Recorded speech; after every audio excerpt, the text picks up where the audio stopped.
Bien, buenas tardes para todos, ¿cómo están? Bien, profe, ¿y usted?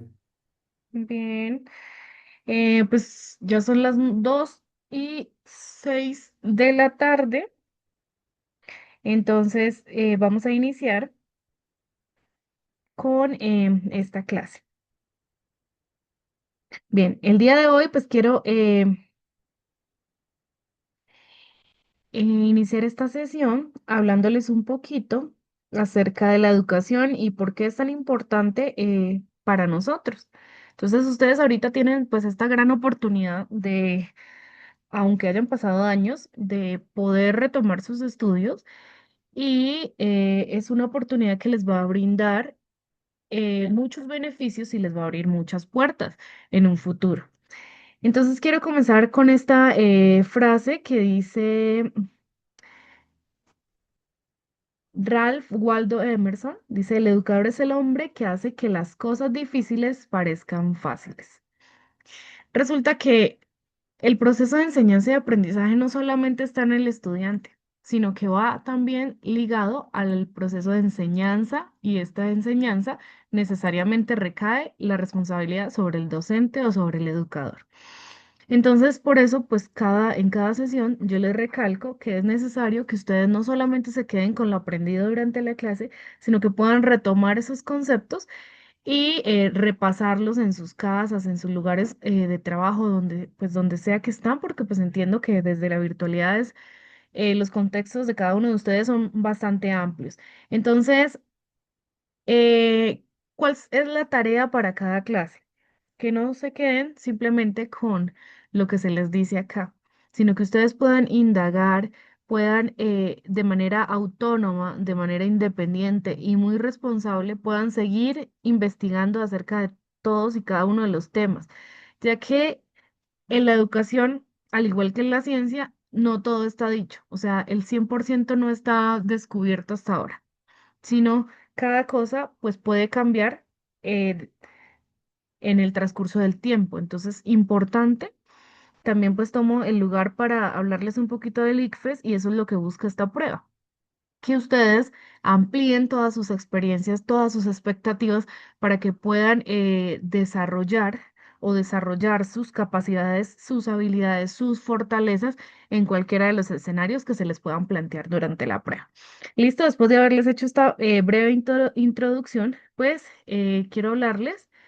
quiero preguntarles cómo les fue, si vieron la grabación de la semana pasada, que fue la clase de inglés y se hicieron el trabajito en casa, como la tarea. Eran 5 preguntitas y era de la sesión de inglés de la parte de letreros. Entonces, ¿la hicieron, no la hicieron? ¿Les pareció fácil o difícil? Cuéntenme a ver. Tengo a Santiago, a Jesús David. ¿Solamente están ellos? Sí, solo están ellos. Entonces, si la hicieron, la enviaron, les pareció fácil, difícil, ¿cómo tradujeron?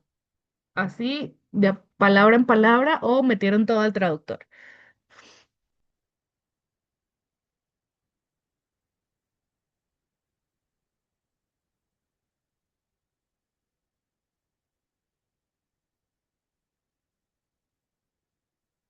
¿Nadie? Bueno, entonces vamos a iniciar. Del trabajito en casa teníamos eh, el ejemplo, que es la pregunta número 0, en donde nos ejemplificaban cómo iba a ser la dinámica para desarrollar estas preguntas o este cuestionario. Entonces, en el primer letrero tenemos Drink Before June 2012. Entonces, iniciamos con ¿qué es drink? Drink es un verbo. El verbo drink es el verbo beber. Listo. Before es antes. Entonces, beber antes de June 2012, junio del 2012. Esto es una fecha de vencimiento, ¿verdad? Entonces, ¿dónde podemos encontrar eso? En un helado, en el pan o en la leche. Milk, bread o ice cream. Bien, generalmente pues en los helados se pudiera, aquí hay una contradicción un poquito porque es que en los helados, si son caseritos, no encontramos de pronto la etiqueta. En el pan, pues sí, obviamente, si es casero tampoco, en una panadería no nos venden el pan con etiqueta. Pero esta pregunta es bastante contradictoria. En la leche sí, obviamente, ¿no? Porque aunque también está del otro lado, el si compramos la leche en el carro de la leche, ¿no? Ahí no nos van a vender etiqueta. Pero normalmente, o sea, si nos vamos a los extremos de que los compremos todo caserito, no va a venir en ninguna etiqueta.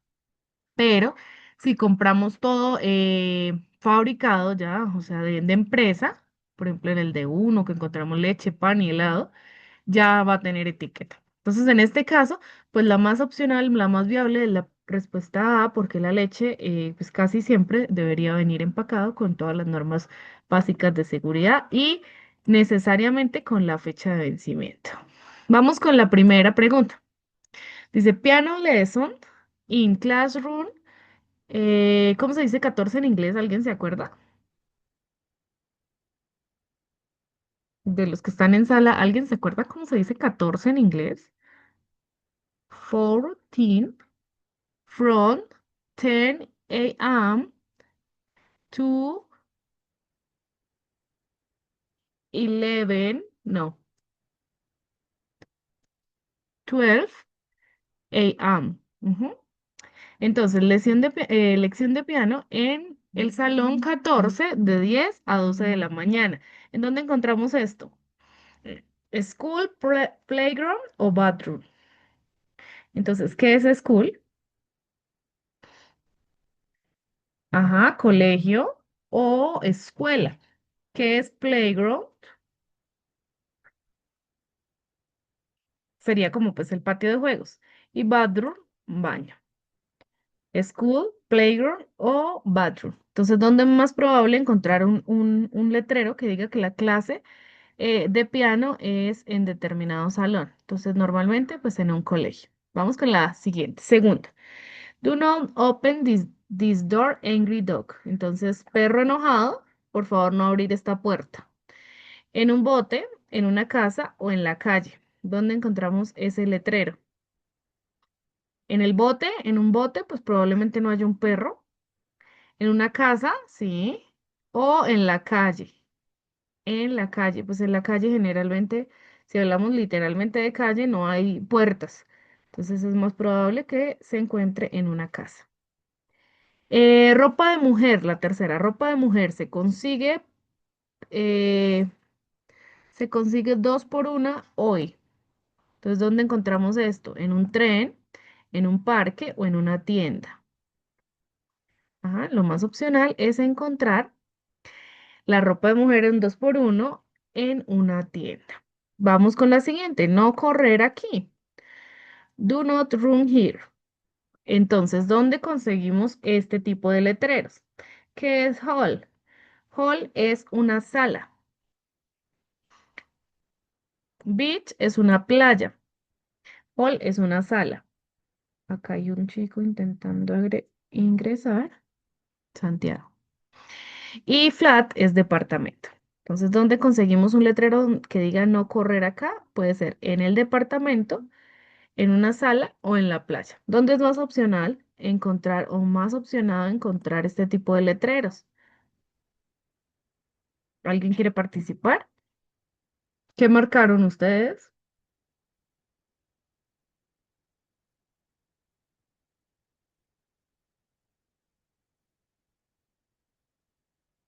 Bien, en un departamento. Bien, aprender a pintar cuadros de animales y gente hoy.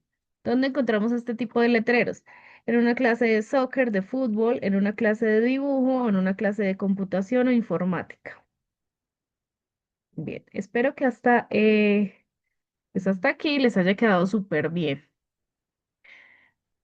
Bien, entonces ya después de haber solucionado el trabajo en casa, vamos a mirar las respuestas. Listo. Yo les había enviado con la profe esta hojita de respuestas, pues la idea era que ustedes si la podían imprimir o si la podían sacar o si la podían hacer, mucho mejor para que, pues como estos van a ser cuestionarios, es mucho más fácil que ustedes vayan marcando las respuestas a que copien absolutamente pues toda la pregunta y la respuesta. De esa manera, pues ustedes se van familiarizando y acercando un poquito más a lo que es en sí la prueba del ICFES.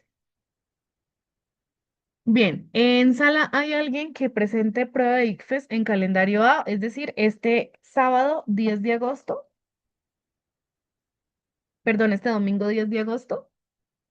Este domingo 10 de agosto en toda Colombia se presenta prueba ICFES Saber 11, calendario A. ¿Nadie? Listo. Perfecto. Entonces todos van para el calendario B del próximo año.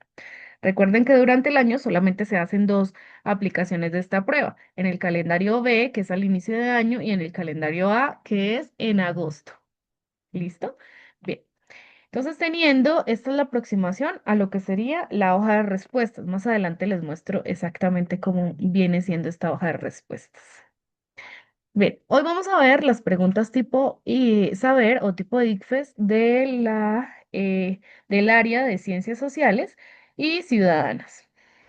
Entonces, las ciencias sociales, en el examen o durante el examen vamos a encontrar que ciencias sociales y ciudadanas van a tener un apartado como una prueba específica dentro de la organización, el organigrama completo del cuestionario. Entonces, ¿qué materias más vamos a encontrar que nos evalúen? Va a estar lectura crítica, va a estar matemáticas, ciencias sociales y ciudadanas, ciencias naturales, que ya sabemos que es biología. Esta es la única que pues, se compone de varias áreas, ¿no? Ah, bueno, ciencias sociales y ciudadanas también nos hablan un poquito de filosofía, al igual que lectura crítica, también vemos un poquito de filosofía y de español o lenguaje, como ustedes lo quieran llamar. Estas son áreas integradas. En ciencias naturales vemos biología, química y física. ¿Listo? Son áreas integradas que llevan más áreas. Y pues en inglés, sí, lo que ya vimos de la prueba. De inglés ya abarcamos pues todos los temas, entonces le corresponde el turno para ciencias sociales y ciudadanas. Posteriormente, pues en otras sesiones tendremos o veremos las demás áreas. La estructura de la hoja de respuestas es más o menos de esta manera. Entonces, de esta forma, ustedes la van a presenciar o la van a tener el día que ustedes presenten la prueba. ¿Por qué dice primera sesión? Porque al día o en el día vamos a tener dos sesiones. Cada sesión va a durar 4 horas 30 minutos para el total de preguntas que usted esté presentando dependiendo de su simulacro. ¿Listo?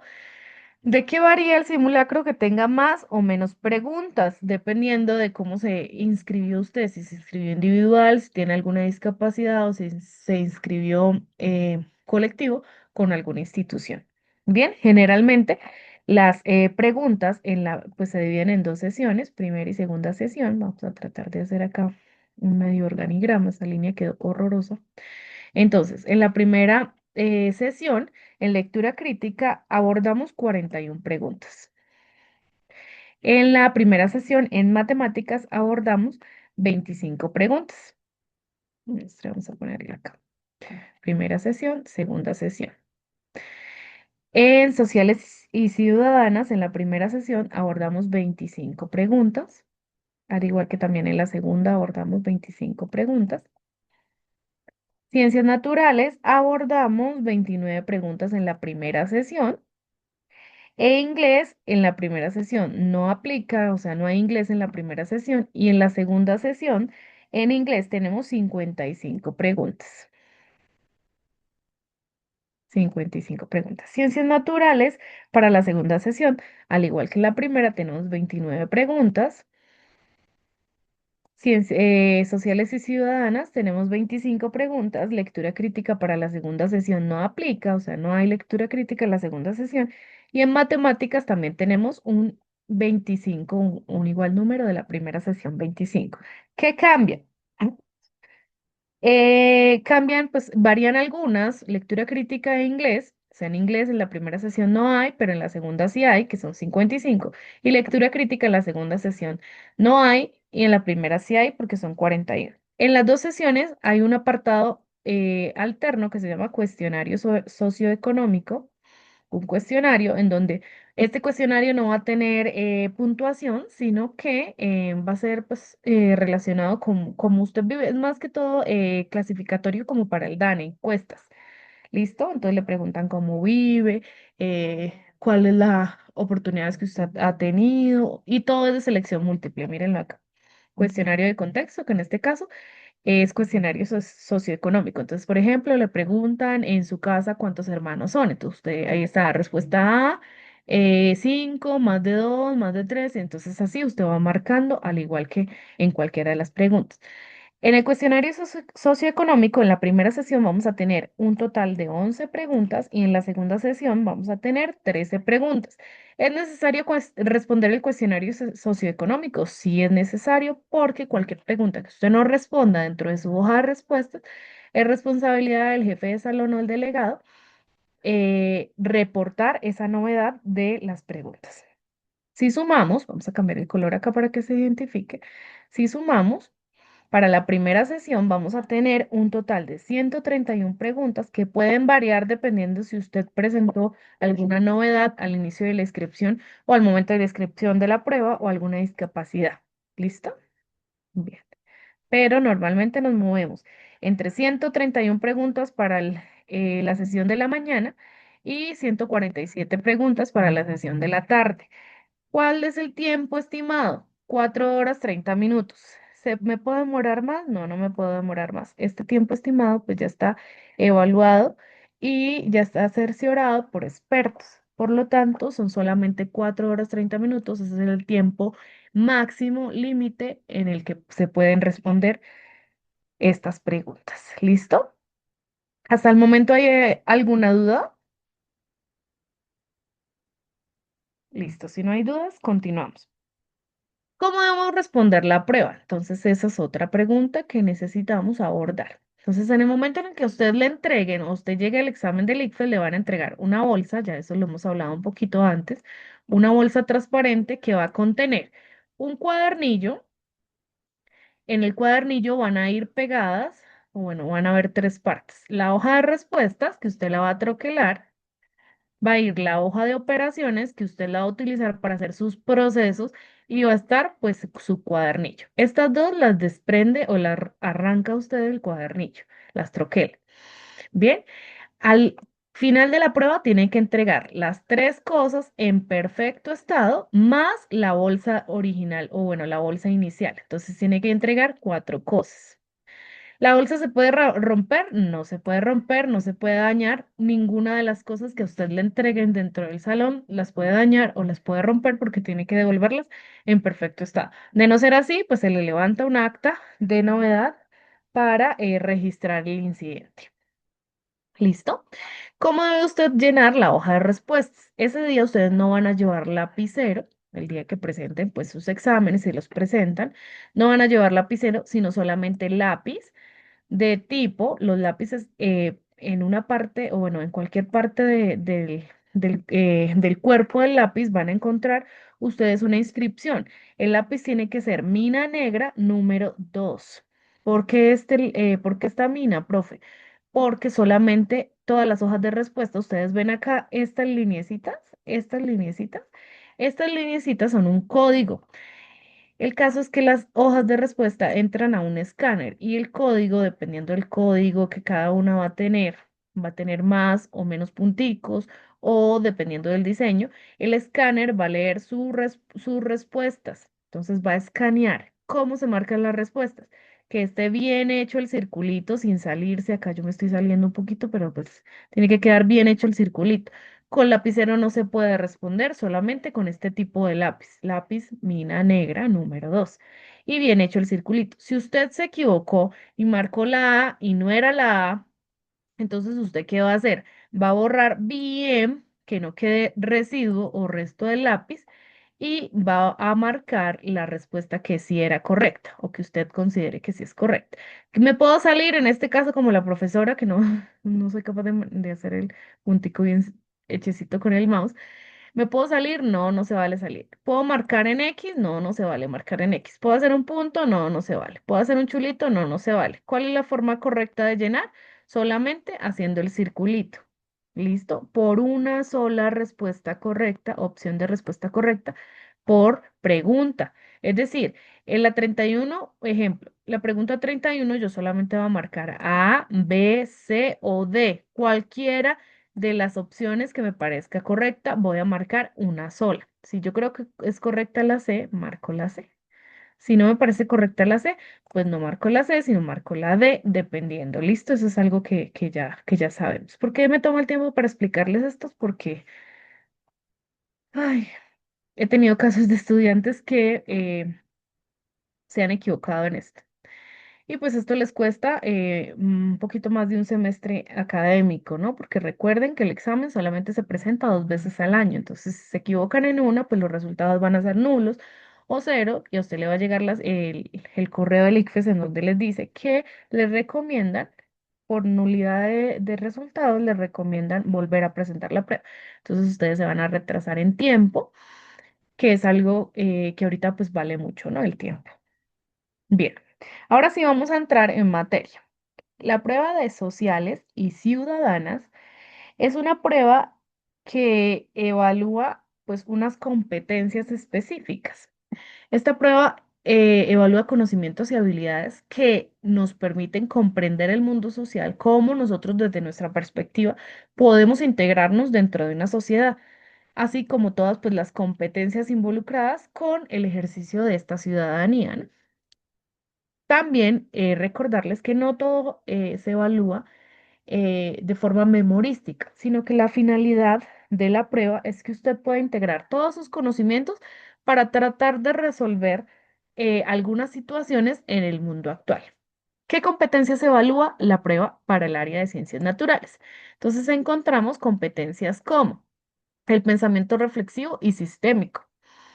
Entonces, de esta manera, el ICFES evalúa la capacidad que usted tiene para reconocer las distintas formas de aproximarse a los problemas sociales, identificar esta complejidad de las relaciones y adoptar posturas críticas que les permitan pues analizar sobre el posible uso correcto de las ciencias sociales. Voy a tomar acá un momentico para tomar la foto de la asistencia de la clase de hoy. Listo. Seguimos. ¿Qué otra cosa evalúa esta prueba en el área de ciencias sociales? Evalúa el pensamiento social.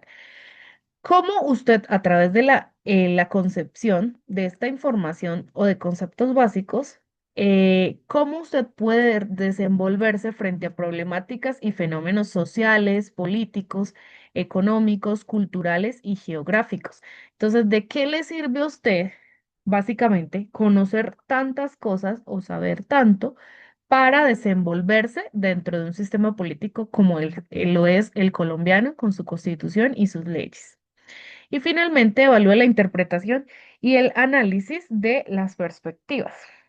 Entonces, cómo usted piensa y analiza los problemas sociales de acuerdo con las perspectivas involucradas, como la capacidad de analizar fuentes, argumentos enmarcados en diferentes problemáticas sociales. Entonces, si vemos, todo está relacionado o vinculado con la sociedad.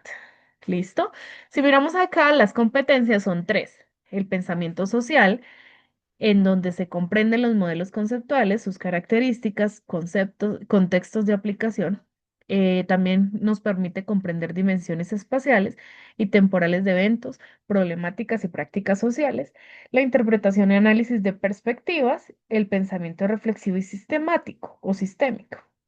Cada una de estas competencias va a tener un porcentaje dentro de la prueba. El pensamiento social va a valer el 30%, la interpretación y análisis de las perspectivas un 40% y el pensamiento reflexivo y sistémico un 30%. Entonces, si ustedes se detienen un momentico a mirar, ahí se engloba la trazabilidad de la prueba. ¿Listo?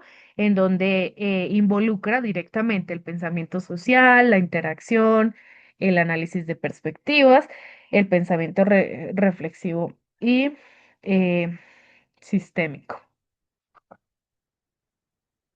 Bien, Avanzamos por aquí. Entonces, todo este material que yo estoy sacando, ustedes lo pueden encontrar de manera libre en la página del ICFES. Entonces, ustedes se dirigen al ICFES, hay un apartado que se llama Prepárate junto al ICFES y ahí ustedes van a encontrar cuestionarios relacionados a los diferentes componentes de la prueba, es decir, pues las áreas en las que a ustedes los evalúan. En este caso, como ustedes son validación de bachillerato, pues la prueba también se enfoca a evaluar esas áreas o el conocimiento que usted tiene acerca de esas áreas. ¿Cuáles áreas? Ciencias naturales, ciencias sociales, lectura crítica, inglés y matemáticas. Son solamente cinco. Entonces, en este caso, pues todo este contenido es sacado de allí, del ICFES.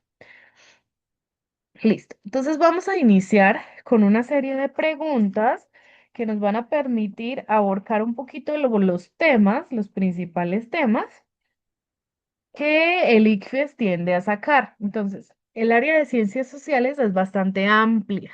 Podríamos llamar también de pronto compleja, sí, porque son muchos temas que de pronto a ustedes le parecen tediosos porque datan, o bueno, tienen ¿cómo se llama? Se me fue.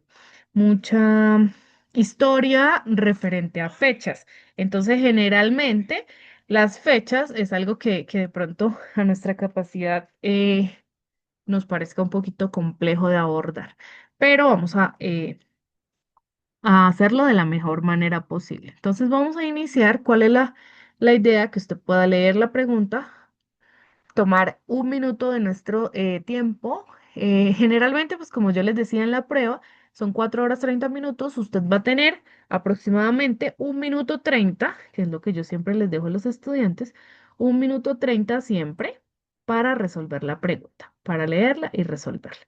Entonces vamos a leerla, cada uno de ustedes la va a leer ahí en el monitor, va a marcar su opción correcta y posteriormente la vamos a socializar. Entonces, el tiempo inicia ya.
Listo, vencido el tiempo. Por favor, abren los micrófonos y me van a decir qué marcaron, qué respuesta correcta marcaron ustedes.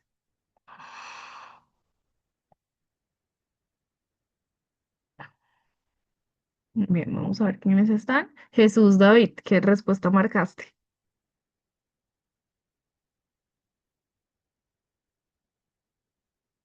Elizabeth, ¿qué respuesta marcaste a la pregunta uno?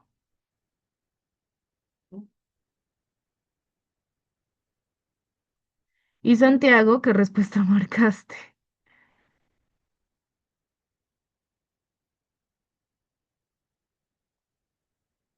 No, parece que no están. Ok, vamos a leer la pregunta. Pregunta número uno. Como argumento a favor del vegetarianismo, yo siempre les recomiendo a los chicos que con un lapicito de color vayan marcando lo más relevante de la pregunta para que finalmente, cuando ustedes lleguen a, al final de la pregunta, ustedes no tengan que volver a leer o a releer porque eso nos quita tiempo, bastante tiempo. Entonces yo siempre les recomiendo que ustedes tengan a la mano un lapicito y vayan colocando, marcando, anotando las cosas relevantes de la pregunta. En este caso, dice, como argumento a favor del vegetarianismo, una persona afirma que consumir carne es nocivo para los humanos porque el animal del cual se obtiene esta sufre en el proceso y esto produce energías negativas. Entonces acá estamos viendo dos cosas. Primero, alguien está afirmando que consumir carne es nocivo. Bien, entonces vamos a señalar eso. Bien. ¿Por qué? ¿Por qué lo dice? Esta persona dice que el animal sufre en el proceso y produce energías negativas que se transmiten al consumidor y perjudican su salud. Otra persona igualmente a favor del vegetarianismo sostiene que el consumo de productos de origen animal es un acto amoral. ¿Qué es la amoralidad? Amoralidad es algo que va en contra de la moral, o sea que no es correcto. En la medida en que resulta del abuso e insensibilidad del ser humano ante los demás seres vivos. Ok, esto es un poquito más biológico. La pregunta en sí nos dice, ¿cuál de las siguientes afirmaciones sobre la relación entre las opiniones presentadas no es correcta? Bien, entonces algo que hay que recalcar de esta pregunta es que no nos están diciendo qué es correcto y qué no es correcto, sino solo qué no es correcto. O sea, de todas las opciones posibles, A, B, C o D, usted las va a leer y va a decir cuál es correcta, cuál no es correcta. La que no sea correcta, que tiene que ser solamente una, porque es una pregunta de selección múltiple con única respuesta, es la que vamos a marcar. Entonces vamos a mirar las opciones de respuesta. La opción A nos dice, son similares porque ambas van en contra del consumo de carne. Las dos nos hablan de que consumir carne es un acto que no debería hacer. En el primer caso nos dicen que es nocivo para la salud y en el otro nos dicen que es un acto amoral. Por lo tanto, esta concuerda con lo que nos está hablando el texto. La B nos dice, son complementarias, o sea, es parecido, complementario es un sinónimo de similar, porque ambas promueven el vegetarianismo cuando argumentan la obligación de proteger a los animales. En algún momento, sí promueven el vegetarianismo, sí, pero en algún momento argumentan la obligación de proteger a los animales. No, es algo que en ningún momento no nos están hablando directamente de proteger a los animales, sino por un lado nos hablan desde la parte holística, las energías negativas, y el otro lado nos hablan de la moral. Bien, la C nos dice son diferentes porque la primera aboga por la salud del ser humano y la segunda por el bienestar de los animales. Sí, una habla de la salud del ser humano porque dicen que se transmite en el consumidor y la otra del bienestar de los animales, que es el abuso y la insensibilidad. Y la D son disímiles porque la primera se centra, disímiles significa diferentes, porque la primera se centra en cómo el animal afecta al ser humano y la segunda en cómo el ser humano afecta al animal. Ajá, esto está correcto. Entonces, ¿cuál sería la opción correcta? Es decir, la B, que es la opción que menos se enmarca dentro de lo que nos están pidiendo. Entonces, opción correcta de la primera pregunta, B. Bien, vamos a salirnos de la grabación y vamos a volver a entrar porque ya se venció el tiempo. Continuar. Ok, retomamos desde acá. Entonces, opción correcta de la pregunta número uno, B. Son complementarios porque ambas promueven el vegetarianismo cuando argumentan la obligación de proteger a los animales. En ninguna parte de la pregunta están, que es la que no es correcta. ¿Ok? En ninguna parte de la pregunta nos hablan sobre la obligación, este inciso, la obligación de proteger a los animales, sino solamente pues nos están mencionando acerca del abuso y la insensibilidad y por otro lado el sufrimiento del animal en el proceso y la transmisión de estas energías negativas al ser humano. Bien. Vamos a continuar con la segunda pregunta para ver cómo nos va.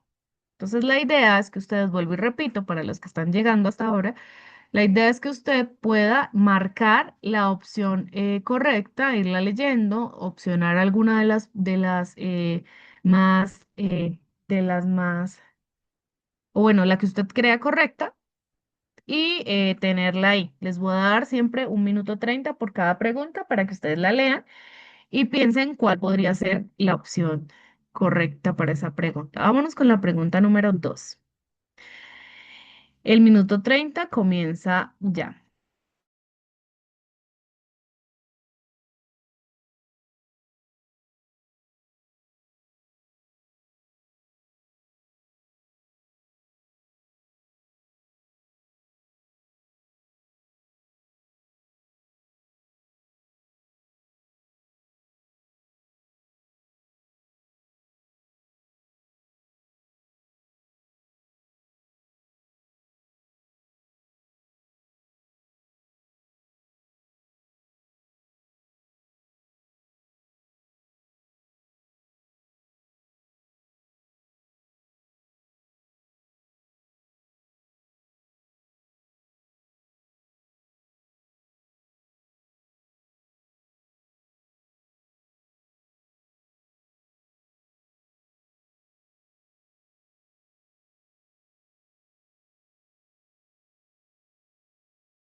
Listo, chicos. ¿Cómo les fue? ¿Qué opción marcaron? ¿Alguien quiere participar? Bien, vamos a mirar la pregunta. Pregunta número 2 dice de la siguiente manera. Los habitantes de un barrio de clase media se oponen a que en este se construyan viviendas de interés social. Por acá alguien me escribe la de profe. Ok, listo. Ah, bien, ¿no tienes micrófono, Jesús? Esa era de la anterior. ¿O de esta? Ok, vamos a mirar.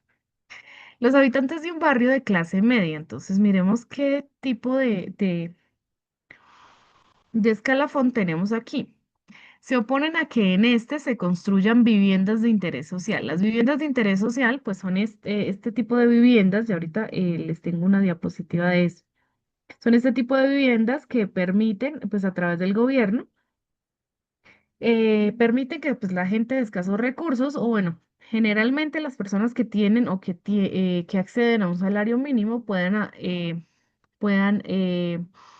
acceder a una de ellas, ¿no? A través de un préstamo que les hace el banco y a medida que ellos van pagando por determinadas cuotas, es un préstamo que el banco asume y de esta forma, pues las personas puedan consolidar su vivienda. Dice, afirman que las personas de este barrio de clase media, afirman que las personas de escasos recursos económicos que se beneficiarán con estas viviendas representarían un peligro para la seguridad de los habitantes actuales del barrio. Señalan que las zonas más pobres de la ciudad son también las más inseguras y argumentan que esto prueba que una persona de escasos recursos tiene una probabilidad más alta de ser un delincuente que una persona acomodada. Ok, Según nosotros, yo, ¿cómo? según yo es la A. Ah, bueno, ok. Alguien ya dijo por acá que era la A. Vamos a mirar. Resulta que sabemos que en la vida real no sucede de esta manera, ¿no? Que no solamente un delincuente tiene que ser una persona, dice que tiene una De bajo probabilidad más alta de recursos. ser un delincuente que una persona acomodada. O sea, acá nos dicen que un delincuente generalmente o siempre son las personas de escasos recursos y sabemos que no, hay también personas acomodadas que son delincuentes, hay personas que lo hacen o que delinquen simplemente por placer. Entonces, no es necesariamente así. O bueno. Si hablamos desde el punto de vista científico, ninguna encuesta nos puede validar o algún dato que nos pueda cuantificar que solo las personas de escasos recursos directamente proporcional sean delincuentes. Entonces, por lo tanto, pues ya sabemos que esta afirmación no es tan válida. Vamos a seguir leyendo. De los siguientes enunciados, ¿cuál contiene un argumento válido? Miren acá, de las afirmaciones de los habitantes del barrio de clase media. Ok, ¿qué vamos a hacer? En las opciones de respuesta vamos a mirar cuál es un argumento de peso que sea válido para falsear que lo que están diciendo los del barrio sea correcto. ¿Listo? Dice en contra de las afirmaciones. Vamos a mirar las opciones de respuesta y la A nos dice, quienes ejerzan la delincuencia en una zona pobre de la ciudad pueden no ser habitantes de esta zona. Esto tiene pues cierta razón. Vamos a seguir leyendo. Otro tips que les doy. No siempre la primera, aunque sea completamente correcta para nuestro raciocinio, va a ser la correcta. ¿Qué tenemos que hacer siempre? Leer todas las opciones y la forma más fácil es ir descartándolas. Entonces, si miro la A, le pongo así como yo le puse acá, un chulito y vamos diciendo, listo, esta me parece correcta. Si yo veo que la B no es correcta, le pongo una X enfrente y al final de la pregunta puedo mirar, puedo validar cuáles fueron las que más me parecen correctas, vuelvo a leer y digo, esta la descarto o esta no la descarto. Entonces vamos con la B. Entre los delincuentes nunca hay personas de escasos recursos, pues todos son adinerados precisamente gracias a sus actividades delictivas. Entonces, esto es algo que no se puede afirmar como argumento válido. No sabemos si las personas delincuentes, o sea, no hay una encuesta o algo que nos permita verificar si las personas delincuentes son solamente las personas adineradas o las personas de escasos recursos. Por lo tanto, le pongo la X. C. Los delincuentes que habitan en las zonas más pobres de la ciudad dejarían de violar la ley si contaran con mejores condiciones de vida. Ok, acá nos está diciendo algo que podría ser una solución a futuro para que las personas dejen de delinquir, pero si vemos la pregunta, ok, desde acá. ¿Dejarían de violar? Ok. Vamos desde acá. Entonces, esta pregunta, esta opción de respuesta se divide en dos, ¿sí? Una parte que es verificable y otra parte que es falseable. Si miramos los delincuentes que habitan en las zonas más pobres de la ciudad, los delincuentes están en cualquier zona de la ciudad, no solamente en las más pobres. Entonces, por lo tanto, la primera parte de esta pregunta es falsa.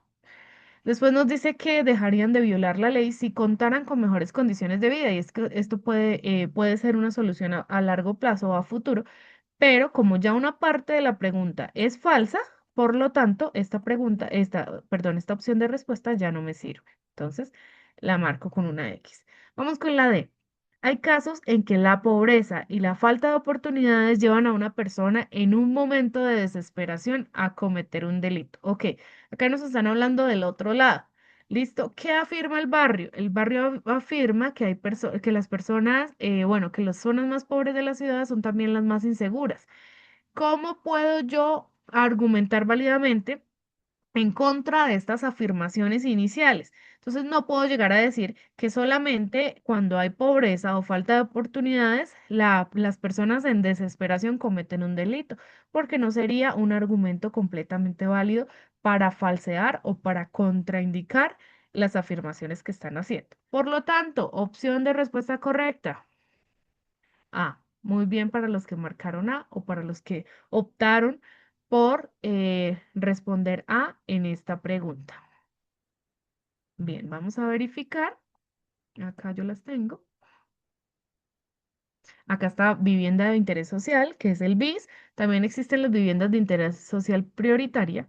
Y son estas casitas que pues, generalmente son así todas pequeñitas y tienen un, como un patrón distintivo. Dice, las viviendas BIS son aquellas que se desarrollan para garantizar el derecho a la vivienda de los hogares con menores ingresos. Esto no es tan así, ¿no? O sea, esto está en la teoría, como en el papel, que cumplen con los estándares de calidad en diseño urbanístico, arquitectónico y de construcción sostenible y cuyo valor no exceda los 135 salarios mínimos legales mensuales vigentes. Resulta que esto no es tan así porque usted va al banco y si usted no gana o no ostenta ganar un salario mínimo, o sea que a usted le paguen una nómina mensual, el banco no le va a usted hacer el proceso para optar por esta vivienda de interés social. Para las personas que no ganan nómina, sino son independientes, les exigen ganar o tener colillas o extractos bancarios superiores a 2 millones de pesos o más mensualmente.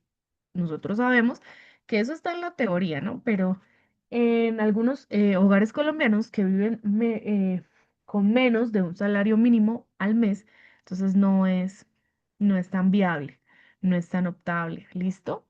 Y las viviendas de interés social prioritarias son aquellas viviendas también de interés social cuyo valor máximo es de 90 salarios mínimos legales mensuales vigentes. No sé dónde ustedes viven o dónde ustedes se ubican en Colombia, si aún se consiguen casas de estos valores.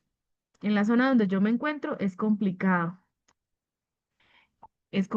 son casas mucho más, las casas, ¿no? Los apartamentos sí son un poco más económicos, pero las casas son bastante costosas, superan estos valores. Bien, pregunta número 2 era la opción A. Quienes ejerzan la delincuencia en una zona pobre de la ciudad pueden no ser habitantes de esta zona. Bien, vamos con la pregunta número 3. A partir de este momento les doy el minuto y 30 para que ustedes la puedan resolver.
Eh, para mí es la D.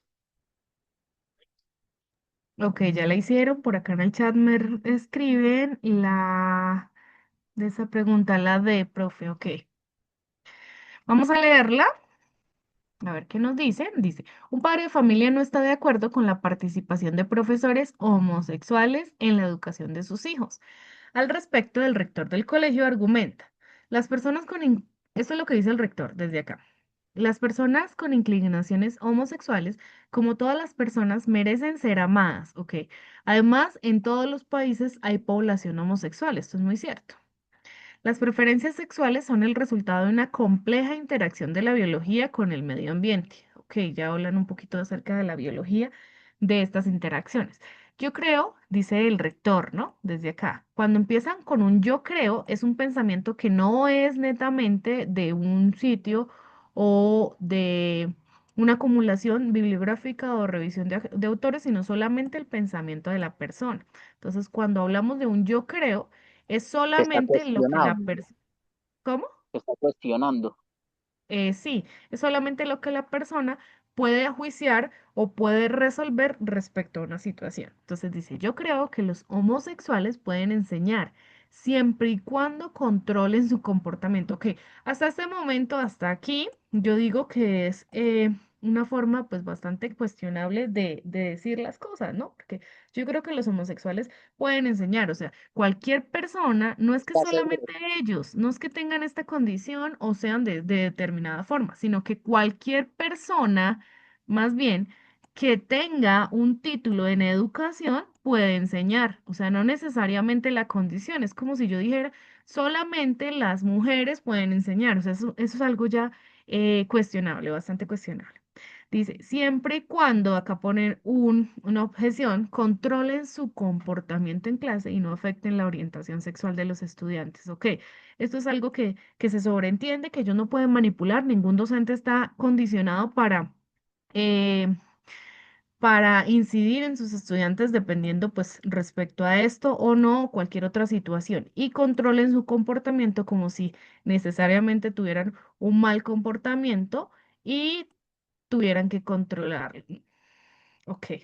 Dice, ¿cuál de los siguientes, la pregunta, cuál de los siguientes enunciados del rector contiene un prejuicio cuestionable? Ok, hablemos del prejuicio. El prejuicio es un juicio o una valoración sin experiencia o directamente real y generalmente es negativo. Entonces, en este caso, el prejuicio tiene que ver con el yo creo. O sea, es algo que no solamente se fundamenta en, por ejemplo, al inicio, cuando él comienza diciendo que todas las personas merecen ser amadas, es algo bastante viable. Después dice, en todos los países hay población homosexual, se está fundamentando en estudios, ¿listo? Pero finalmente, cuando dice yo creo, es un prejuicio, una forma en la que esta persona implica pues sus emociones de carácter negativo sobre una cuestión en particular. Vamos a mirar las opciones de respuesta. A, en todos los países hay población homosexual. Ok, eso no es un prejuicio, esto es algo bastante verídico. O sea, esto es algo, ok, vamos a ponerle una X porque no es lo que estamos buscando. Las personas con inclinaciones homosexuales, como todas las personas, merecen ser amadas. Eso es algo netamente que está inmerso dentro de las condiciones para ser o para un ser humano. C, las preferencias sexuales son el resultado de una compleja interacción de la biología con el medio ambiente. Para decir esto, él tiene que tener una fundamentación teórica o basarse en algún estudio que le permita entender un poquito la cuestión de la homosexualidad. La opción D dice los homosexuales pueden enseñar siempre y cuando controlen su comportamiento en clase y no afecten la orientación sexual de los estudiantes. Pues ya hablamos un poquito de que desde que comenzó diciendo yo creo que los homosexuales pueden enseñar, inmediatamente ahí ya se está emitiendo un prejuicio porque no solamente pues determinadas condiciones nos permiten o no enseñar, sino necesariamente que seamos educadores, o sea, no cualquier persona puede enseñar, sino que o bueno, si no tiene un título experimentado pues en educación. ¿Listo? ¿Cuál creen ustedes que sería la opción correcta? La D, por ahí me dijeron, ajá, opción correcta, D. Muy bien para los que marcaron D o para los que respondieron D. Vamos a verificar. Ajá, opción correcta, D. Bien, vamos con la cuarta pregunta. Por favor, 1 minuto 30 para responder.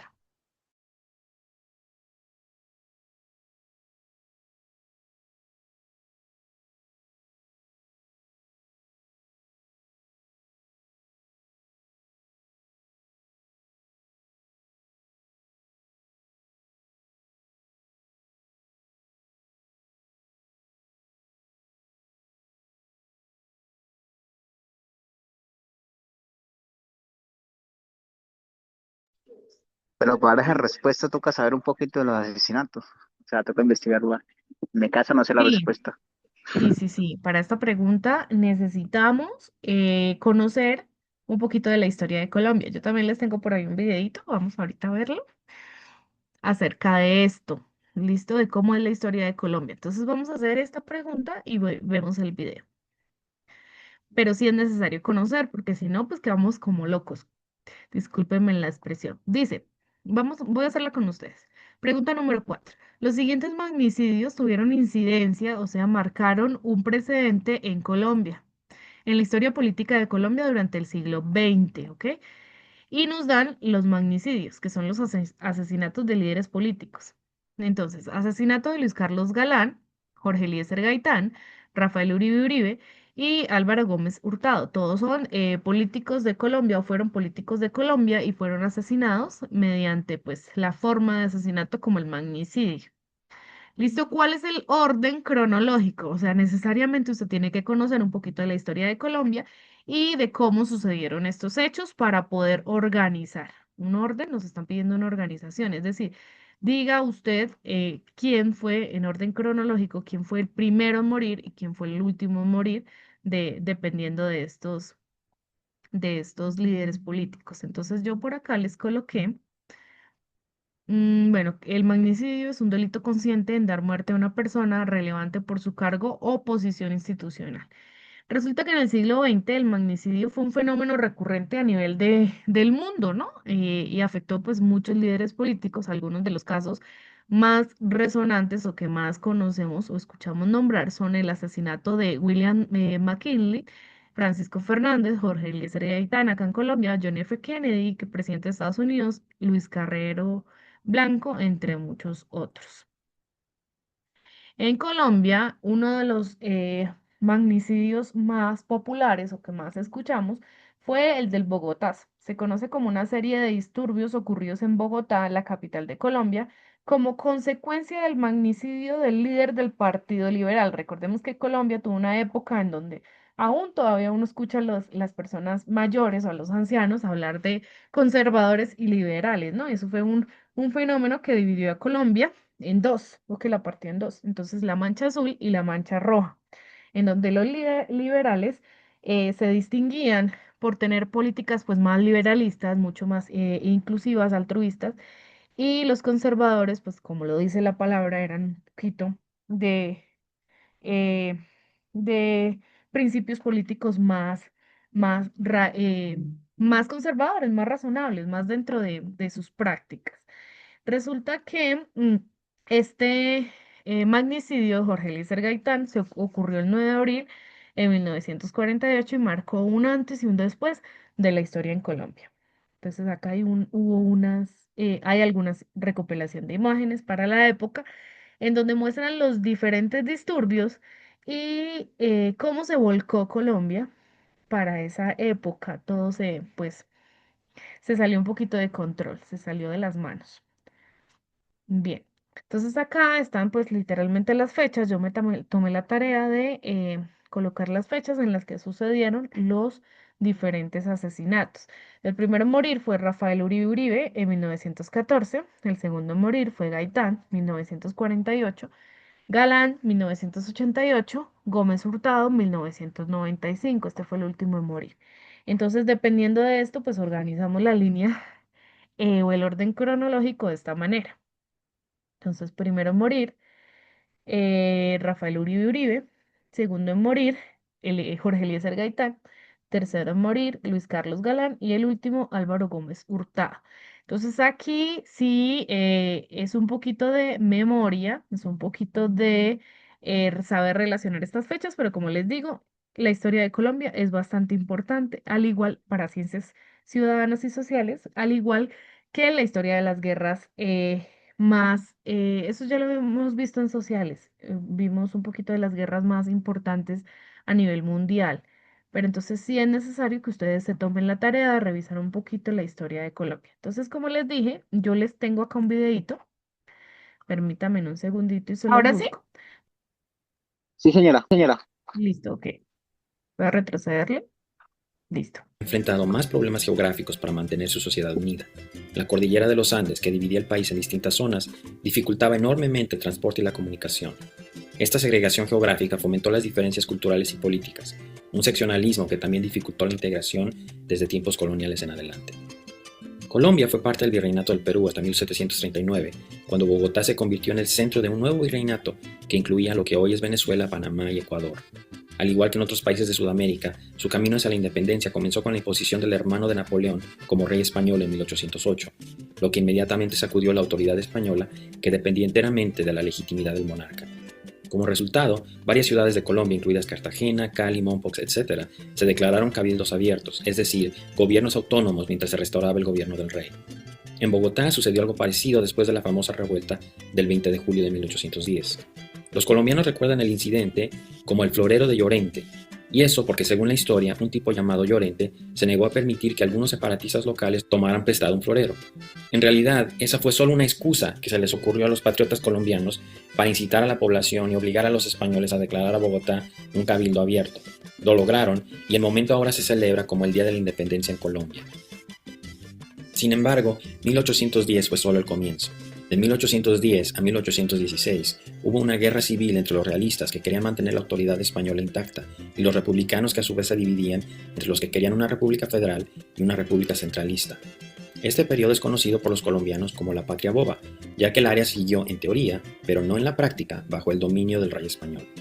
Luego vino la Reconquista bajo el mando del militar español Pablo Morillo, que logró reimponer la autoridad de la corona por 3 años, hasta que las tropas bajo el liderazgo de Simón Bolívar y Francisco de Paula Santander pudieron expulsarlos. El momento clave fue la batalla de Boyacá, el 7 de agosto de 1819. Una vez libre Colombia, Bolívar se encargó de liberar otras partes del Imperio Español y a Colombia la unió en una confederación, ahora conocida como la Gran Colombia, que incluía Ecuador, Panamá y Venezuela. Sin embargo, los desacuerdos políticos se encargaron de que la unión durara solo 10 años. Solo quedó Panamá, que siguió siendo colombiana todavía otros 70 años, hasta 1903, cuando Estados Unidos le ayudó a separarse. Desafortunadamente para Colombia, la desintegración de la Confederación no paró la violencia. Para la década de 1840, la política giraba alrededor de 2 partidos políticos dominantes, los liberales y los conservadores, ambos controlados por las élites y derivados de conflictos entre los seguidores de Bolívar y Santander.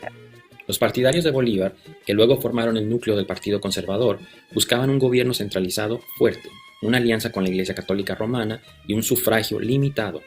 Los seguidores de Santander, precursores de los liberales, querían un gobierno descentralizado, educación pública y un sufragio ampliado. Un cambio de partido en el Palacio Presidencial significaba el reemplazo de una red verticalmente integrada de jefes y clientes con la otra, lo que hacía que el control del Estado se volviera en una encarnizada pelea.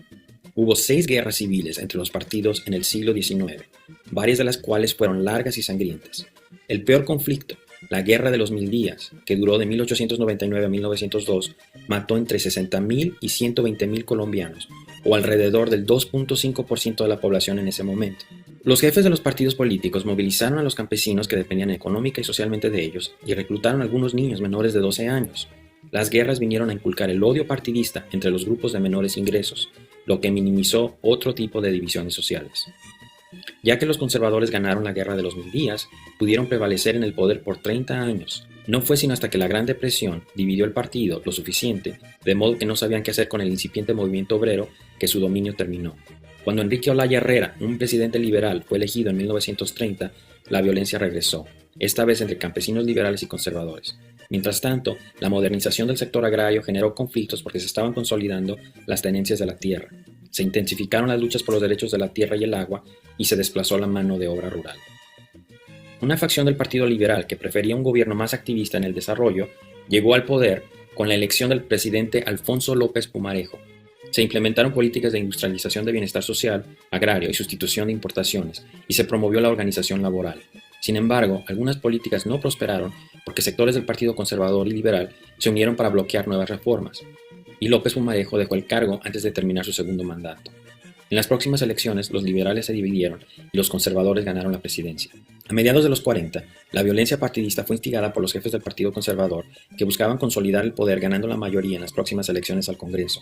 Así, los agricultores conservadores entendieron muy bien que podían apoderarse de las tierras que habían sido tomadas por los liberales 16 años antes, sin que el gobierno conservador tomara medidas contrarias. Estas agresiones luego se convirtieron en una guerra civil a gran escala que superó con creces los conflictos anteriores en alcance y crueldad. Hoy simplemente conocida como la violencia, esta se aceleró cuando el 9 de abril de 1948, un liberal populista favorecido para ganar la presidencia en 1950, Jorge Gaitán, desencadenó la mayor revuelta urbana espontánea en la historia mundial, lo que los colombianos llaman el Bogotazo.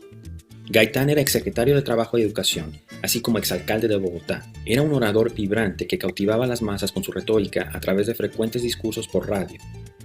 Las causas de su asesinato aún no quedan claras. De lo que tenemos certeza es que el que se acusa de matarlo, Juan Roa Sierra, era un trabajador que venía de una familia gaitanista que parecía tener problemas mentales y que cuando sonaron las balas fue golpeado brutalmente por la turba y finalmente asesinado. No fue el único. Al final hubo entre 600 a 3.000 personas muertas y centenares hospitalizadas. Pero eso fue solo el comienzo. En 20 años de la violencia, más de 200.000 colombianos en un país de 10 millones fueron asesinados.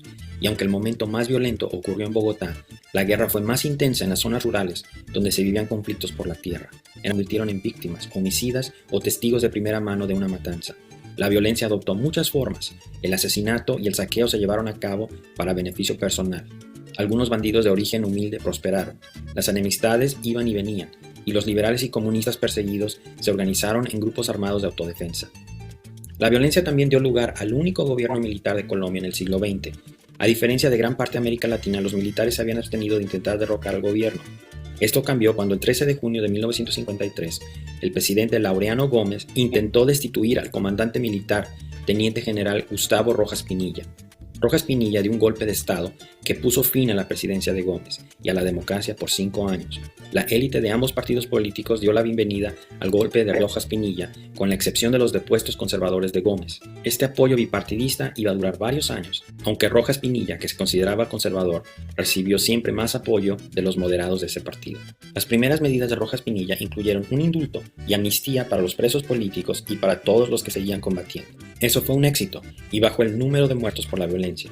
Sin embargo, Rojas Pinilla no realizó ningún realineamiento estructural de la sociedad colombiana, por lo que la tregua en la violencia acabó siendo solo temporal. Gran parte del territorio colombiano permaneció aislado y sin gobernanza formal. Cuando Rojas Pinilla se volvió más represivo y mostró renuencia a ceder el poder, los líderes de los dos partidos políticos unieron fuerzas para derrocarlo e implementaron un acuerdo de reparto del poder llamado Frente Nacional, un sistema que luego sería copiado por los venezolanos bajo el Pacto de Punto Fijo. El acuerdo dictaba que de 1958 a 1974 la presidencia se alternaría cada 4 años entre los dos partidos y la representación en todos los cuerpos legislativos, todos los cargos del gabinete y todos los cargos del gobernador se dividirían por igual, independientemente de cómo votaran los votantes. Se prohibió la participación de terceros. El pacto de 16 años fue un éxito en el sentido de que puso fin al conflicto entre los partidos tradicionales, pero tuvo costos políticos no deseados. Las instituciones políticas tenían el barniz de la democracia sin proporcionar los beneficios de la gobernabilidad democrática. Al mismo tiempo, la capacidad del gobierno para implementar cambios era más limitada que en un arreglo abiertamente autoritario. Era un periodo de modernización capitalista, por lo que millones estaban migrando a las ciudades y el desempleo aumentaba, pero la organización dentro del sistema languidecía porque había poca motivación para movilizar a los votantes o incorporar a los jóvenes a la práctica formal. En última instancia, el acuerdo de reparto del poder entre los partidos dio paso a las condiciones políticas y socioeconómicas que favorecieron el crecimiento de los movimientos guerrilleros, la economía del mercado negro y el tráfico de drogas. Nuevas formas de violencia aparecieron en Colombia a medida que la antigua forma bipartidista se extinguió. Primero fueron los grupos guerrilleros marxistas, seguidos casi inmediatamente por los grupos de autodefensa o paramilitares, y varias décadas más tarde por los narcotraficantes. Colombia entró en un periodo tan complejo que su mejor caracterización podría ser el enemigo de mi enemigo es mi amigo. La influencia de los grupos revolucionarios marxistas en el campo se remonta a los últimos años de la violencia. Podemos hablar de 4 grupos principales. El primer grupo que surgió fue el Ejército de Liberación Nacional Pro Castro. Apareció luego de que un grupo de becarios colombianos fuera a Cuba, solicitaran y obtuvieran entrenamiento militar. El ELN nació oficialmente el 4 de julio de 1964 e inicialmente estaba compuesto principalmente por estudiantes universitarios. El segundo fueron las Fuerzas Armadas Revolucionarias de Colombia, FARC, dominadas por los comunistas. Surgieron en 1966.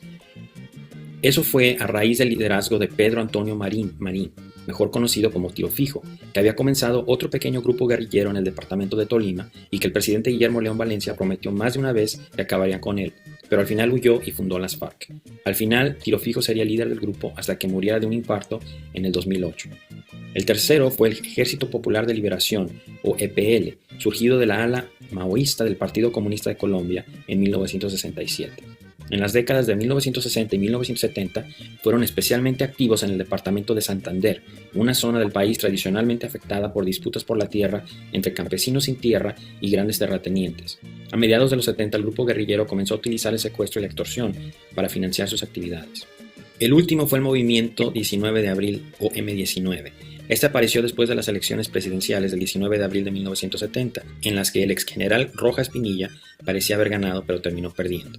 Un movimiento que se creía más romántico, al estilo de Robin Hood, realizó diversas actividades de guerrilla urbana, robó una espada que pertenecía al libertador Simón Bolívar, secuestró a todos los invitados durante un cóctel en la Embajada de la República Dominicana en 1980, incluyendo al embajador estadounidense.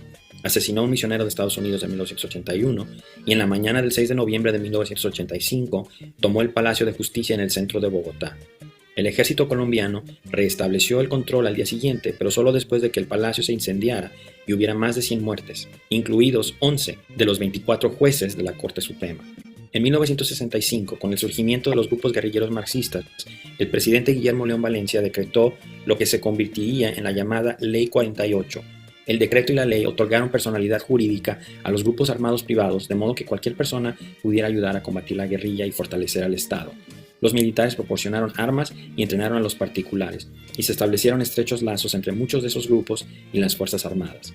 La decisión tuvo grandes consecuencias. En ese momento tal vez podría haber tenido sentido, pero a la larga hizo que el Estado tuviera aún menos poder. En los 70, con el crecimiento de las FARC y su creciente hostilidad hacia los ganaderos y los grandes agricultores con los que podían ganar dinero por protección, muchos adoptaron la estructura de autodefensa para repeler los ataques de la guerrilla, ya que era claro que el gobierno podía ayudarlos. Durante la presidencia de Virgilio Barco, entre 1986 y 1990, se dio un cambio dramático con los grupos paramilitares. Anteriormente, los grupos estaban compuestos por personas que producían productos agrícolas legales. Sin embargo, a medida que los capos de la droga se enriquecieron, compraron más tierras. Al principio solo fue para ganar estatus como caballeros del campo, pero luego utilizaron la tierra para cultivar coca. Pronto, el dinero de la droga comenzó a apoyar a los escuadrones paramilitares. Otras dos cosas importantes ocurrieron al final de la presidencia de Barco. En primer lugar, según algunas fuentes, el número de muertes atribuidas a la actividad de los grupos paramilitares superó a las de la guerrilla. En segundo lugar, aunque la conexión entre el ejército colombiano y los grupos paramilitares terminó oficialmente, hasta cierto punto la relación continuó existiendo. El ingrediente final de la violencia durante este periodo fue el tráfico de drogas. El país tuvo un papel importante en el comercio internacional de marihuana en los 70, pero se convirtió en país clave cuando los líderes de la droga de Medellín decidieron exportar cocaína.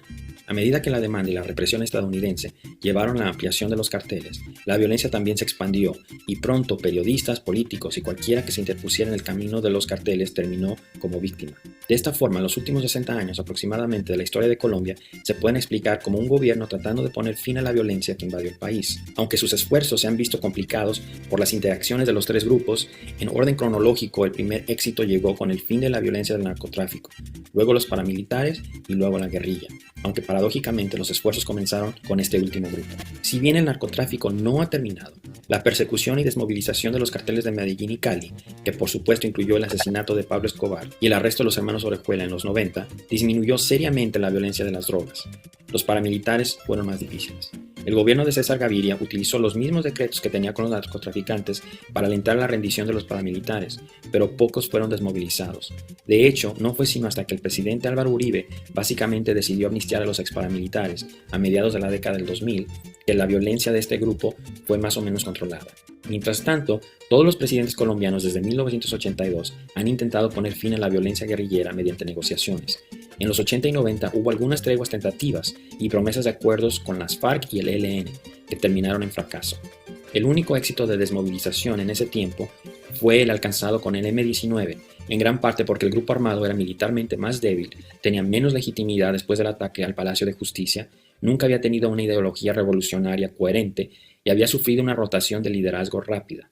No ayudó que muchos de los exguerrilleros que entregaron sus armas, como Carlos Pizarro León Gómez, fueran asesinados poco después de la desmovilización.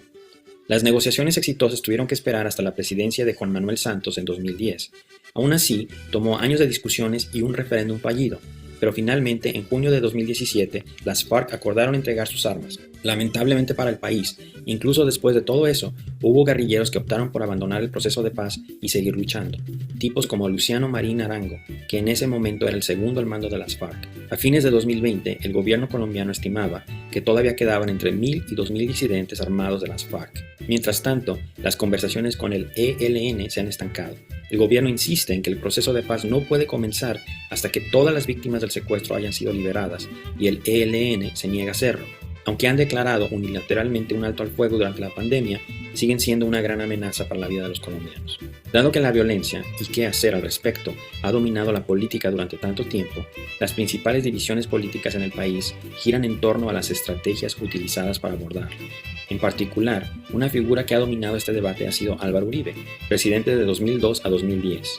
Siendo conservador y habiendo sufrido el asesinato de su padre como consecuencia de un fallido secuestro de las FARC, Uribe tuvo un toque suave con los paramilitares y mano dura con la guerrilla. La idea era derrotarlos militarmente para que se vieran obligados a negociar una rendición. El plan funcionó más o menos, pero Uribe se quedó sin tiempo en su mandato antes de que pudiera terminar la tarea. De hecho, trató de cambiar la constitución para poder seguir postulándose, pero la Corte Constitucional consideró inconstitucional el proceso y por ello Uribe se hizo cargo de que su protegido Juan Manuel Santos, su exministro de Defensa, fuera elegido presidente para acabar con las FARC de una vez por todas. Pero no salieron las cosas como Uribe imaginaba.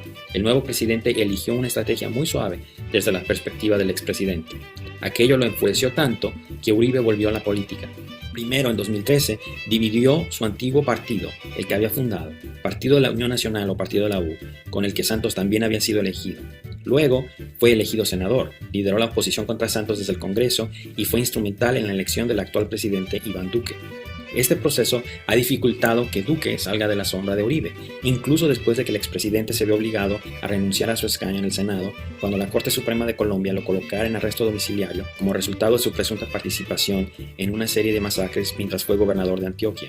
De por sí, Duque no era popular por un montón de errores del gobierno y su manejo de COVID, pero eso empeoró muchísimo como resultado de una reforma tributaria fallida que los colombianos tomaron como un insulto.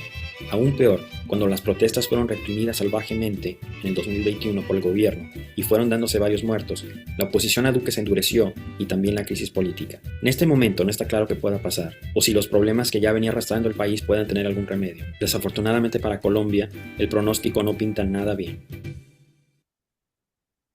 Ok, chicos, ¿me escuchan bien?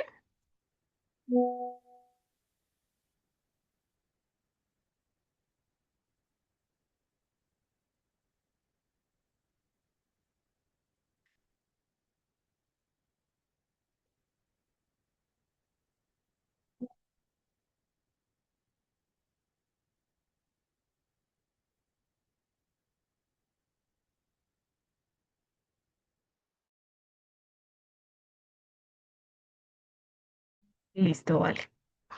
Entonces vamos a seguir con la presentación que teníamos. Bueno, ¿qué podemos observar del video? ¿Qué cosas podemos recalcar del periodo histórico de Colombia? Resulta que la historia de Colombia pues es bastante difícil de abordar respecto a las diferentes guerras internas que se han vivido dentro de la sociedad, ¿no? Y es que pues la historia política de Colombia se ha siempre marcado por periodos de violencia intensa. Uno de los periodos más representativos fue el que se denominó la violencia. Ese periodo fue alrededor de los años 1925 hasta 1958. Duró bastante tiempo y durante este tiempo el país experimentó un conflicto armado bastante marcado, pues siempre interno, y hubo pues violencia sistemática, especialmente pues en los partidos que ya habíamos mencionado anteriormente, que son pues los tradicionales, el Partido Conservador y el Partido Liberal. Los periodos de violencia más marcados en Colombia podemos destacar este que les acabo de mencionar, el periodo de la violencia, que fue desencadenado a partir del asesinato del líder liberal Jorge Eliezer Gaitán, ¿no? Porque pues los liberales decían que había sido provocado por el Partido Conservador, entonces ahí comenzó como esa riña intermitente. ¿Listo? Veíamos en el video también que nos hablaban que eh, esta disputa entre los dos partidos comenzó o inicialmente se originó a partir de los seguidores de Bolívar y los seguidores de Bolívar y de Santander, creo. Bueno, listo. También nos hablaban que después del asesinato de Jorge Eliezer Gaitán, Mm, hubo pues varios disturbios en el país y este periodo comenzó a llamarse la violencia. Se estima que murieron, nos decían en el video, decenas de miles de personas y hubo pues gran número de desplazados y desaparecidos a través de esto porque fue una época bastante descontrolada. También otra época de violencia fue el gobierno de los conservadores desde 1946 a 1953. Durante pues este periodo, los conservadores desempeñaron como el papel importante dentro de la configuración del conflicto y pues tenían medidas bastante represivas y autoritarias que o, bueno, como que contribuyeron a manejar el aumento de la violencia en el país. Luego, el periodo que más ha marcado la historia de Colombia es el periodo del conflicto con las FARC, que es un periodo de violencia significativa en donde entre el Estado colombiano y las Fuerzas Armadas Revolucionarias de Colombia, que son las denominadas FARC, ha perdurado durante más de 5 décadas, hasta pues la firma de los acuerdos en el 2016 de la paz y la JEP, que es lo que vemos en el noticiero y las pues noticias actuales, ¿no? Desde el 2016 se vienen presentando pues estos acuerdos de paz que parcialmente, porque no ha sido una violencia que haya cesado, ha disminuido un poco, ¿no?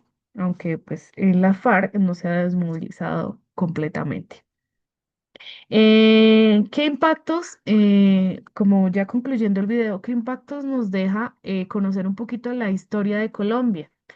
¿Qué impacto nos deja necesariamente pues la violencia, ¿no? Porque la historia de Colombia está marcada por bastante violencia, incluso la historia del mundo veíamos en otras clases de sociales, veíamos que el mundo siempre ha estado marcado, o sea, la evolución del mundo va a través de la mancha de la violencia o de un periodo de violencia.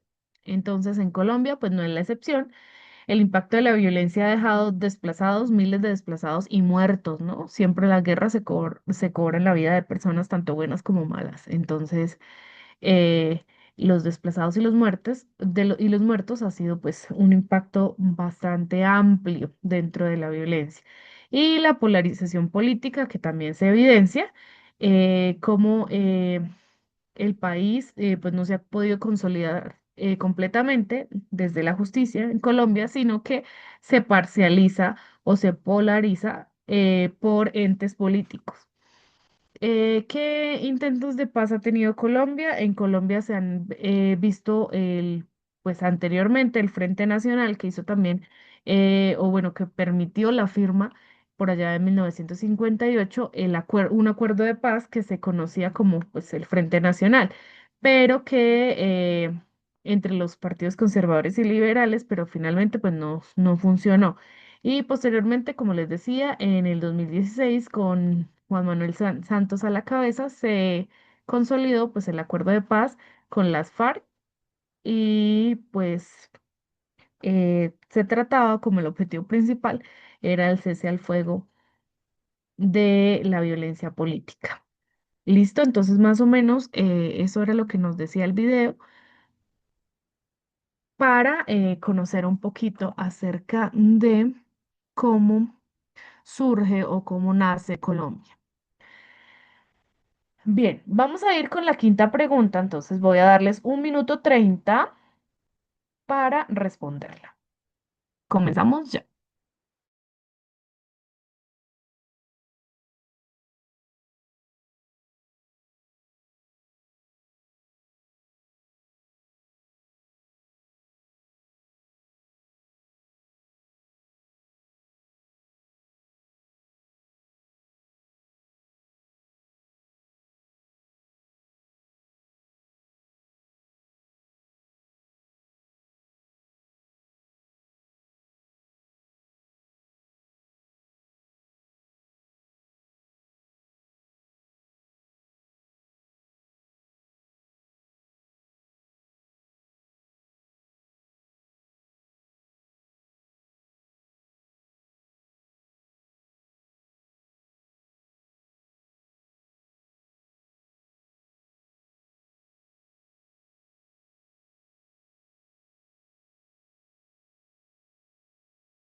Listo, ¿cómo les fue? Entonces vamos a mirar la pregunta. Dice, en Colombia se debate sobre la posibilidad de legalizar el tráfico y consumo de drogas ilícitas. Esto se habla desde pues, la perspectiva de Estados Unidos, en donde, ok, la C, me dice por aquí Jesús David. Esto se habla desde la perspectiva de Estados Unidos, en donde allá la droga es pues legal, dependiendo pues de un marco pactado y pues con una ley bastante estricta para que pues en Colombia disminuyera el tráfico y consumo pues, de las mismas, ¿no? Así como, pues eso es la medida que se pretende, ¿no? Así como el cigarrillo o incluso la cerveza, entonces para que no sea necesariamente, pues al ser ilegal, muchas personas la quieren consumir o la quieren probar simplemente por ir en contra de la ley, entonces pues para mitigar esto. Algunos sectores sociales, ok, dice, para contrarrestar los efectos económicos y sociales del narcotráfico. Ok, algunos sectores sociales plantean que esta alternativa es indeseable y proponen, en cambio, fortalecer los procesos de sensibilización entre los consumidores sobre los riesgos de la salud, ok, asociados al consumo de drogas. En contraste, otros sectores sociales proponen endurecer las penas para los productores, ok, endurecer las penas para los productores y expendedores de drogas, así como para aquellos consumidores que porten más de la dosis legalmente permitida. Entonces, al igual que en Estados Unidos, pues eso, existe una reglamentación o unas leyes específicas para esto. ¿Qué nos preguntan? ¿Son similares las dos posiciones frente a la legalización de las drogas? Ok, vamos a mirar las opciones de respuesta. Por acá ya Jesús me dijo que era la C, entonces el marco es la C, vamos a mirar. La A nos dice, no, ok, son similares, es lo que nos están preguntando. Entonces primero vamos a iniciar marcando si es sí o si es no. Entonces, ¿son similares las dos posturas? Pues ya sabemos que no son similares. Una postura nos habla de la sensibilización entre, pues, de los riesgos de la salud, o sea, cómo nos afecta a nosotros como seres humanos, y otro nos habla de endurecer las penas. Entonces, ya sabemos que la opción correcta es no. Por lo tanto, vamos a anular la opción B y la opción D. Ni siquiera la vamos a leer porque inicia con sí, por lo tanto, lo que les decía, si se falsea una parte de la pregunta, ya se falsea completamente toda la opción de respuesta. Vamos con la A y la C. Dice no, la A, porque una está a favor perdón, está a favor de la legalización y la otra a favor del endurecimiento de las sanciones legales. Por un lado hay una que está en el endurecimiento de las sanciones legales, sí, pero la primera habla de los riesgos de la salud, entonces no de la legalización o a favor de la legalización. Por lo tanto, la A no es. Vamos a mirar la C y la C nos dice no porque una plantea que la lucha contra el narcotráfico debe ser por la vía de la reprensión y la otra por la vía de la prevención del consumo. Ok, ¿cuál sería la reprensión? El endurecimiento de las penas. ¿Y cuál sería la prevención? Los riesgos para la salud. Ajá, es una opción correcta, por lo tanto, la opción de respuesta para esta pregunta sería la opción C. No porque una plantea que la lucha contra el narcotráfico debe ser por la vía de la reprensión, o sea, que no se perdón, que se aumenten las penas, y la otra por la vía de la prevención del consumo, es decir, que no se consuma. Perfecto. Vamos con la siguiente pregunta, pregunta número 6, 1 minuto 30 para responder.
¿Listo? ¿Qué opción marcaron?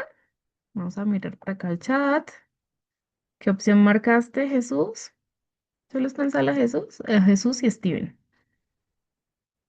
Ok, ¿qué nos decía la pregunta? Vamos a leer la pregunta número 6. Ok.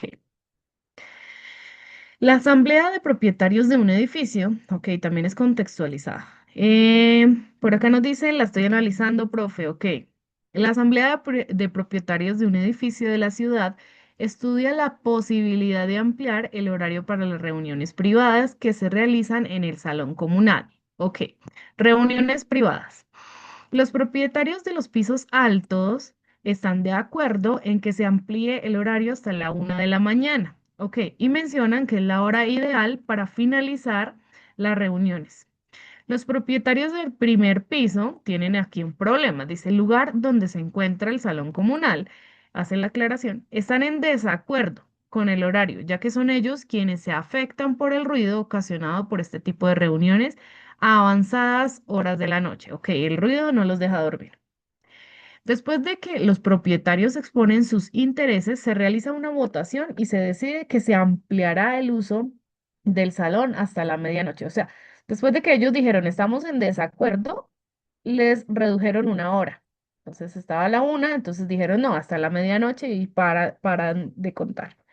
¿Qué nos pregunta? Dice, ¿esta solución se ajusta a los intereses de todos los vecinos? Entonces, es una pregunta en contextualización de ciudadanos, o sea, cómo nosotros podemos participar dentro de dentro de una sociedad, porque hacemos todos parte de una comunidad, de manera efectiva y sin problemas.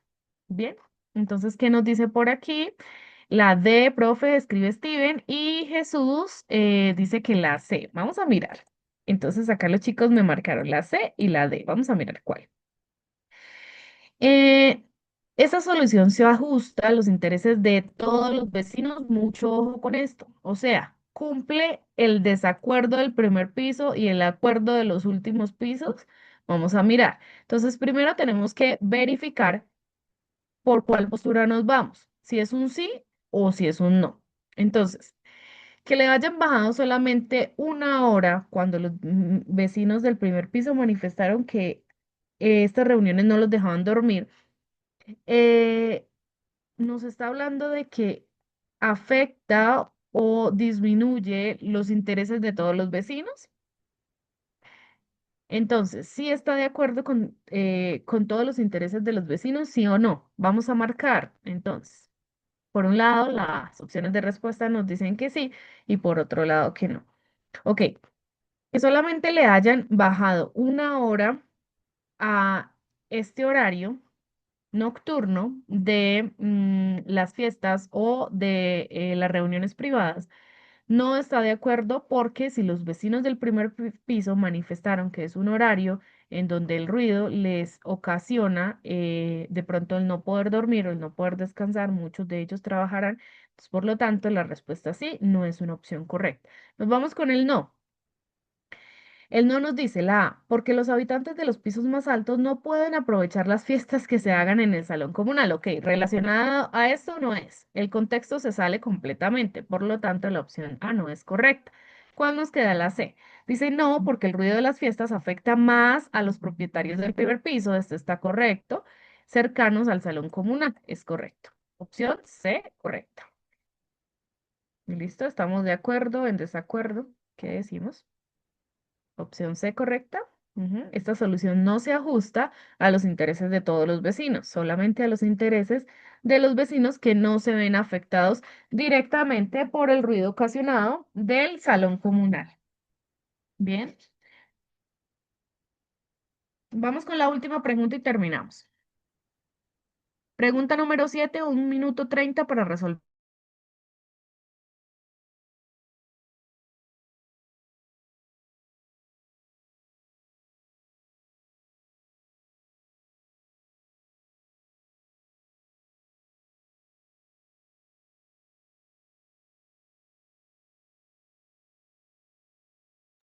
Ok, vamos a irla leyendo porque pues ya el tiempo me va a sacar de la grabación, ya se cumplen los 40 minutos de Zoom. Pregunta 7. ¿Se ha generado un conflicto entre una empresa constructora y unas organizaciones ambientalistas? A lo largo de del tiempo, de la historia, siempre ha existido esto. Porque pues nosotros los ambientalistas protegemos siempre el medio ambiente, ¿no? Que el entorno, los ecosistemas no se alteren. Y las constructoras, pues es algo más monetario, ¿no? A ellos les interesa es facturar.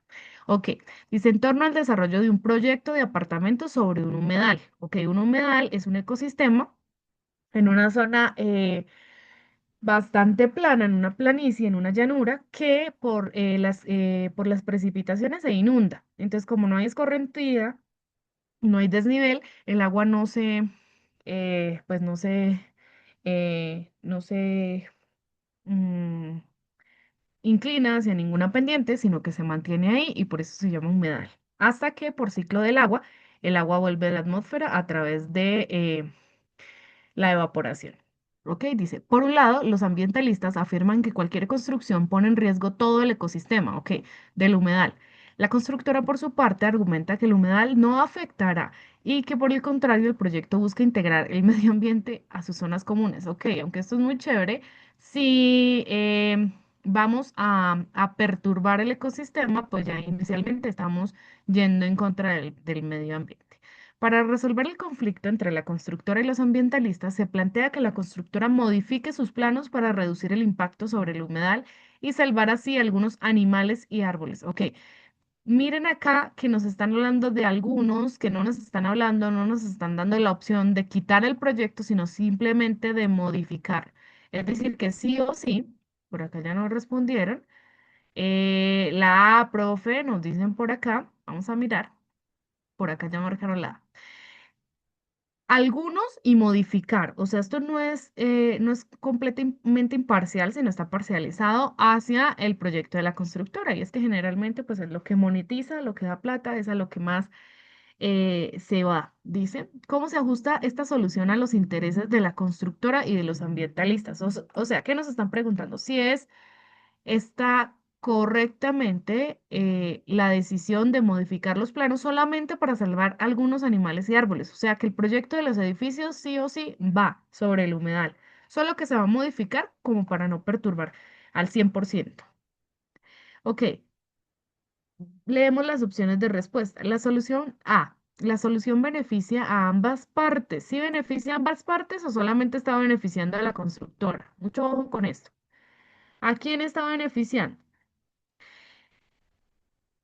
La B nos dice, la solución beneficia solamente a una de las partes, sí, en detrimento del medio ambiente y el ecosistema del humedal. Ok. La C nos dice, esta podría ser correcta, vamos a mirar la C. La solución beneficia a los ambientalistas, pues defiende sus intereses. ¿Sí está beneficiando a los ambientalistas? No, no está defendiendo los intereses, sino dicen que van a modificar, o sea, el proyecto no se va a cambiar completamente, sino que solo se va a tratar de modificar para que se salven algunos animales y árboles. Y las D nos dice, la solución no beneficia a ninguna de las partes, ya sabemos que está beneficiando directamente a la constructora. ¿Cuál sería la opción correcta? La opción B, ya que solamente se está beneficiando la constructora al modificar. Es decir, los ambientalistas dijeron no se puede porque va a afectar o va a fragmentar el ecosistema, lo va a alterar de alguna forma. Entonces, económicamente, como ya es un proyecto que está aprobado, simplemente dicen vamos a modificar para que no afecte al 100%, pero aún así va a seguir afectando, aunque los ambientalistas no estén de acuerdo. ¿Ok? Opción correcta, B. Vamos a verificar. Ajá, opción correcta B. La solución beneficia solamente a una de las partes en detrimento del medio ambiente y del ecosistema del humedal. Listo, chicos, esta fue la clase de sociales por hoy. La siguiente semana vamos a seguir trabajando en esta clase. Solamente les voy a dejar como proyecto, como trabajo, la siguiente pregunta. Y para esto, pues tienen que hacer una consulta de qué es cada una de estas actividades dentro de la Constitución Política. Entonces, por favor, le toman captura de pantalla y la idea es que ustedes tengan claro qué es una consulta popular, un plebiscito, un referendo y un cabildo abierto para la siguiente clase. Muchas gracias por todo, chicos. Ha sido un placer. Buena tarde.